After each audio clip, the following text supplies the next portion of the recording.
I just want to preface this with a quick statement. I'm a film editor more than anything else, but I'm going to cover a lot of cinematography. Just know that I'm going off what I remember from film school, and it's completely possible that I mess up. Staging is the third principle of animation and encompasses a wide range of tools and theory. If you want to learn more, stay tuned.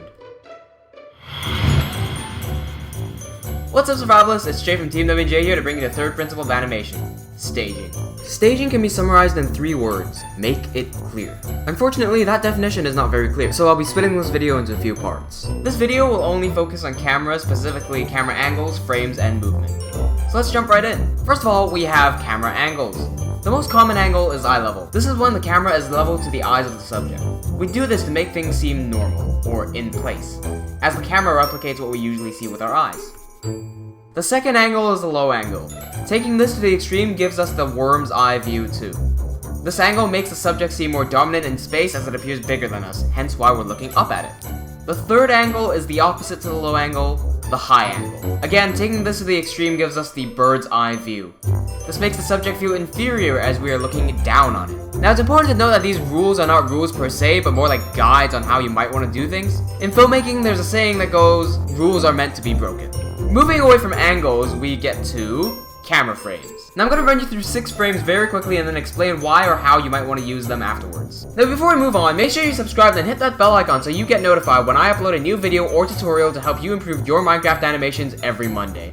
Also, it would be greatly appreciated if you could give this video a thumbs up and leave a comment to let me and others know what camera tricks you use. So here we have the establishing shot, the wide shot, mid shot, medium close-up, extreme close-up. Now, out of all the shots I just said, the establishing shot here is an exception because it's generally used to establish a scene, hence its name. Establishing shots most of the time are actually wide shots. It doesn't need to show up as the first thing, nor does it need to be used at all. Now, the wider the shot, the more you can see. So this is good if you want to show a big fight scene, or if you want to compare how small and alone the character is compared to the big world he's in. Close-ups are reserved for when you want to draw the viewer's attention to something specific. Say for example, my guy sees something and it reflects off his eye. I would not use a wide shot to show something in his eye, it would be an extreme close-up. In the middle is the standard mid shot to medium close-up shots. You'll find yourself using these quite a lot as they are quite natural. A tip for changing frames is to not move your camera back and forth, but to instead change the focal length under the camera options over here. There are 2 other frames that don't quite fit into all the other ones I just mentioned. They are the POV shot and canted angle shot. POV is a term you all should be familiar with. It's when you see things from a first-person perspective. So when you play Minecraft, you are playing in the POV angle. I can see this being used in Minecraft animations as a way to mimic the game. The canted angle shot, or Dutch tilt, is something I really like. Typically, it is used to convey that something is wrong, as diagonal lines don't seem natural. Although this doesn't have to be the case. With that said and done, we move on to the next part of the video. Camera movement. Cameras can move without moving, and here's what I mean.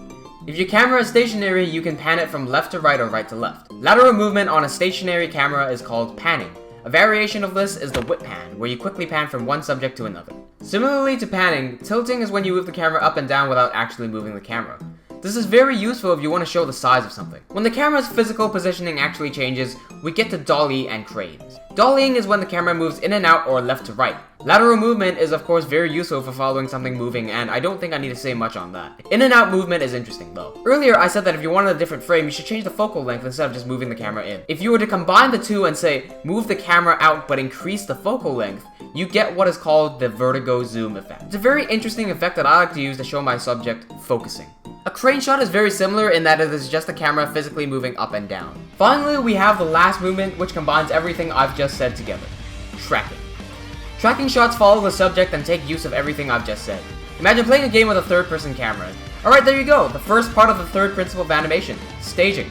Hey, I make videos and tutorials every Monday to help you improve your Minecraft animations, so make sure you subscribe and hit that bell icon so you don't miss out. Don't forget that humans are pack animals and we work better together, so let me and others know what tips and tricks you use for setting up cameras. Cheers!